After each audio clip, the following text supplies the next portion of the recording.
नमस्कार दर्शक बंधु जय जगन्नाथ। आज 16 तारीख जुलाई मास 2024 मसीहा मंगलवार। आज सूर्योदय समय सकाळ 5:19 एवं सूर्यास्त 6:25।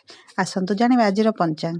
आज आषाढ़ मास शुक्ल पक्ष दशमी तिथि संध्या 7:19 पर्यंत, यापर एकादशी तिथि आरंभ होब। आज चंद्र विशाखा नक्षत्र रे राति 2:13 पर्यंत रहिबे, तापर अनुराधा नक्षत्र को गोचर करिवे। आज सकाळ 8:36 रु 10:14 पर्यंत राहुकाल रही एवं अपराह्न 3:09 रु 4:47 पर्यंत आउ एक राहुकाल रही। यही समय आपण कौन शुभ काम न करिबा भल रहिबो। आज ब्रह्म मुहूर्त सकाळ 3:43 रु आरंभ हो 4:31 पर्यंत रहिबो। आज शुभ समय सकाळ 11:26 रु 12:18 पर्यंत एवं आउ एक शुभ समय अपराह्न 4:46 रु 6:29 पर्यंत रही। यही समय आपण जेकोसी शुभ कार्य करें। आज खाद्य